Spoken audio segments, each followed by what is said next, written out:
Please be seated. I hope when you were kids you liked to play hide and seek or tag you're it, because I think that's what today's scriptures readings are all about. They're all about playing hide and seek with God. He's trying to find us, we hide, then we're looking for him, we wait for him, and then he says, tag you're it. Listen to some of the lines we've heard this morning. The Lord called me before I was born. The Holy One has chosen you. I waited patiently for the Lord. And then Paul reminds us that he was called. By him you were called into the fellowship of his Son, Jesus Christ. And the gospel has more hide and seek stories. The disciples are looking for this Lamb of God. They find him and they want to know, and then he wants to know what they've been looking for. They want to know what he's up to, and he's been looking for some followers.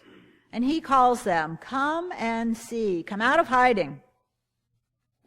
In all of the readings, we see the theme that God is continuously calling us.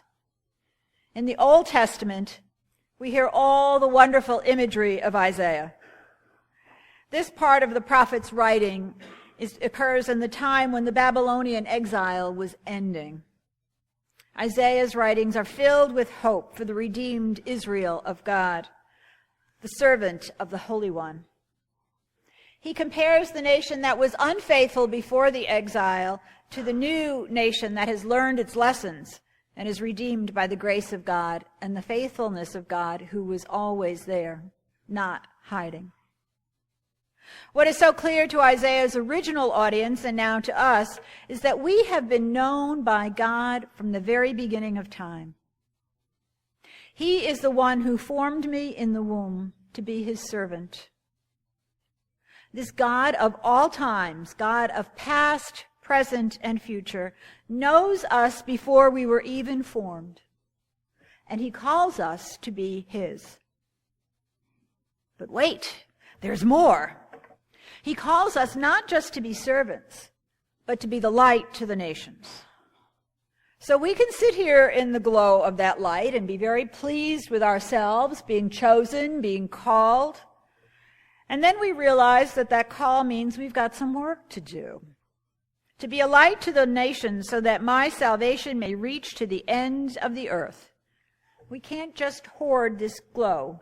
We need to share it with the world. Tag you're it. Then the psalmist claims that we wait patiently for the Lord. I don't know about you, but I'm not often very patient. The truth is, however, that we don't have to wait for God. He's already here with us. He's not hiding. We don't need to wait, and in that hiding and in seeking God, the psalmist responds as we do, and as we just sang, "Behold, I come." And then we read Paul's letter, and he's very aware of the glory and the responsibility of being called by God. He's convinced beyond a shadow of a doubt that he has been called to be an apostle, and he reminds his congregation in Corinth that they are each called to be saints. Tag, they're it. Yes, you have some work to do, but you will lack for nothing. For Paul, once we're in this wondrous fellowship with Jesus, we can't get away from it. Tag, you're it. You are part of that fellowship, and Jesus calls you to serve. You can't get away from it. And then as we think about the gospel story, we know that many were following John, asking if he was the one that they were looking for and waiting for. But no, John tells them another one's coming, and that one's still in hiding. Wait, be patient. He'll eventually come out of hiding if you look for him. And Jesus arrives, and John says, he's here, tag, he's it. Look, here is the Lamb of God. I told you he was coming. But then the disciples start to follow Jesus, and he asks them what they're looking for. An interesting question. He knows that they're following him, and he knows that they've been looking for him, but he's also been playing hide and seek and looking for some followers to do the work that needs to be done. They want to know where he's staying. This isn't really asking about where he's hanging out. The question is more about, what are you up to? Who are you? And as usual, Jesus doesn't answer the question directly, but his invitation is clear. Come and see. Check it out. And we can only imagine the conversation that ensued that evening as they stayed with Jesus. So this call that we all have to discipleship is both a gift and a duty. Those first disciples were not called to go somewhere in particular. They were called to come out of hiding. They were called to go anywhere that Jesus might lead. They were not necessarily called to renounce this thing or that thing, but they needed to be able to walk away from anything and everything to follow Jesus. And only if they did that in faithfulness would their lives fully belong to Jesus. The 20th century German theologian Dietrich Bonhoeffer says, if we answer this call to discipleship, where will it lead us? What decisions and partings will it demand? To answer the question, we shall have to go to him, for only he knows the answer. Only Jesus Christ, who bids us to follow him, knows the journey's end. But we do know that it will be a road of boundless mercy. This is exciting. It's frustrating. It's frightening. We are chosen.